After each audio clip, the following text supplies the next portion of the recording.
ஒன்று அரசர்கள் அதிகாரம் 19. சீனாய் மலையில் எலியா. எலியா செய்த அனைத்தையும் பொய் வாக்கினர் அனைவரையும் அவர் வாளினால் கொன்றதையும் ஆகாபு ஈசபேலுக்கு தெரிவித்தான்.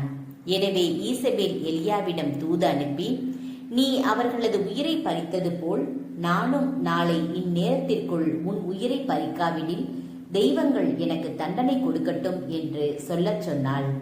ஆகவே அவர் அச்சமுற்று தம் உயிரை காத்து கொள்ளும்படி தப்பி ஓடினார். யூதாவில் இருந்து பெயர்செபா வரை அடைந்ததும் அங்கே தம் பணியாளனை விட்டுவிட்டு அவர் பாலை நிலத்தில் ஒரு நாள் முழுவதும் பயணம் செய்தார். அங்கே ஒரு சூறை செடியின் அடியில் அமர்ந்து கொண்டு தாம் சாக வேண்டுமென பின்வருமாறு மன்றாடினார். ஆண்டவரே, நான் வாழ்ந்தது போதும், என் உயிரை எடுத்துக்கொள்ளும். நான் என் மூதாதையரை விட நல்லவன் அல்ல. பின்னர் அச்சூறை செடியின் அடியில் அவர் படுத்துறங்கினார். அப்போது வானதூதர் அவரை தட்டி எழுப்பி, எழுந்து சாப்பிடு என்றார். அவர் கண்விழித்து பார்க்கையில் இதோ தணலில் சுட்ட ஒரு அப்பமும் ஒரு குவளையில் தண்ணீரும் தம் தலைமாட்டில் இருக்க கண்டார். அவற்றை அவர் உண்டு பருகிய பின் திரும்பவும் படுத்துக் கொண்டார். ஆண்டவரின் தூதர் 2ஆம் முறை வந்து அவரை தட்டி எழுப்பி, எழுந்து சாப்பிடு, ஏனெனில் நீ நீண்ட பயணம் செய்ய வேண்டும் என்றார். அப்பொழுது அவர் எழுந்து உண்டு பருகினார். இவ்வுணவினால் வலிமை அடைந்த அவர் 40 பகலும் 40 இரவும் நடந்து ஒரேபி என்ற கடவுளின் மலையை அடைந்தார். அவர் அங்கிருந்த குகைக்கு வந்து அதில் இரவை கழித்தார். அப்பொழுது ஆண்டவரது வாக்கு அவருக்கு வந்தது. அவர், எலியா, நீ இங்கே என்ன செய்கிறாய் என்று வினவினார்.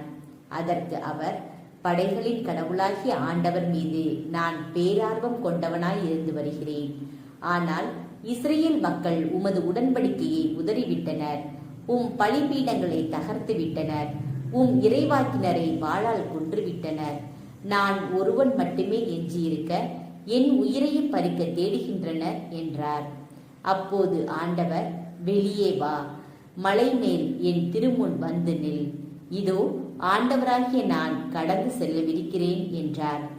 உடனே ஆண்டவர் திருமுன் பெரும் சுழல் காற்று எழுந்து மலைகளை பிளந்து பாறைகளை சிதறடித்தது. ஆனால் ஆண்டவர் அந்த காற்றில் இல்லை. காற்றுக்கு பின் நிலநடுக்கம் ஏற்பட்டது. நிலநடுக்கத்திலும் ஆண்டவர் இருக்கவில்லை. நிலநடுக்கத்திற்கு பின் தீ கிளம்பிற்று. தீயிலும் ஆண்டவர் இருக்கவில்லை. தீக்கு பின் அடக்கமான மெல்லிய ஒலி கேட்டது. அதை எலியா கேட்டவுடன் போர்வையினால் தன் முகத்தை மூடிக்கொண்டு வெளியே வந்து குகையின் வாயிலில் நின்றார். அப்பொழுது, எலியா, நீ இங்கே என்ன செய்கிறாய் என்று ஒரு குரல் கேட்டது. அதற்கு அவர், படைகளின் கடவுளாகிய ஆண்டவர் மீது நான் பேரார்வம் கொண்டவனாய் இருந்து வருகிறேன். ஆனால் இஸ்ரேல் மக்கள் உமது உடன்படிக்கையை உதறிவிட்டனர், உம் பலிபீடங்களை தகர்த்து விட்டனர், உம் இறைவாக்கினரை வாளால் கொன்றுவிட்டனர். நான் ஒருவன் மட்டுமே எஞ்சியிருக்க என் உயிரையும் பறிக்க தேடுகின்றனர் என்றார். அப்போது ஆண்டவர் அவரிடம், நீ வந்த வழியே திரும்பி தமஸ்கு பாலைநிலம் நோக்கி செல். அவ்விடத்தை அடைந்தவுடன் அசாவேலை சிரியாவுக்கு மன்னராக திருப்பொழிவு செய். நிம்சியின் மகன் ஏகுவை இஸ்ரேலுக்கு அரசனாக திருப்பொழிவு செய். ஆபால் மெகோலாவை சார்ந்த சாப்பாற்றின் மகன் எலிசாவை உனக்கு பதிலாக இறைவாக்கினராக அருள் பொழிவு செய்.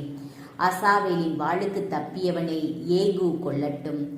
ஏகுவின் வாளுக்கு தப்பியவனை எலிசா கொல்லட்டும். ஆயினும் பாகாலுக்கு மண்டியிடாமலும் அவனை முத்தி செய்யாதவர்களுமான 7000 பேரை மட்டும் நான் இஸ்ரேலில் விட்டு வைப்பேன் என்றார். எலிசாவின் அழைப்பு. எலியா அங்கிருந்து சென்று சாபாற்றின் மகன் எலிசாவை கண்டார். அப்பொழுது அவர் ஏர் பூட்டி உழுது கொண்டிருந்தார். அவருக்கு முன்னே 11 ஏர்கள் இருந்தன. 12ஆம் ஏரை தாமே ஓட்டிக் கொண்டிருந்தார். எலியா அவரிடம் சென்று தம் மேலாடையை அவர் மீது தூக்கி போட்டார். எலிசா அவரை கடந்து செல்கையில் ஏர் மாடுகளை விட்டுவிட்டு எலியாவிடம் ஓடி வந்து, நான் என் தாய் தந்தையிடம் விடை பெற்று வர அனுமதி தாரும், அதன்பின் உம்மை பின் செல்வேன் என்றார். அதற்கு அவர், சென்று வா, உனக்கு நான் செய்ய வேண்டியதை செய்துவிட்டேன் என்றார். எலிசா எலியாவை விட்டு திரும்பி வந்து ஏர் மாடுகளை பிடித்து அடித்து தாம் உழுத கலப்பைக்கு நெருப்பு மூட்டி அம்மாட்டு இறைச்சியை சமைத்து மக்களுக்கு பரிமாற அவர்களும் அதை உண்டனர். பின்பு அவர் புறப்பட்டு போய் எலியாவை பின்பற்றி அவருக்கு பணிவிடை செய்யலானார்.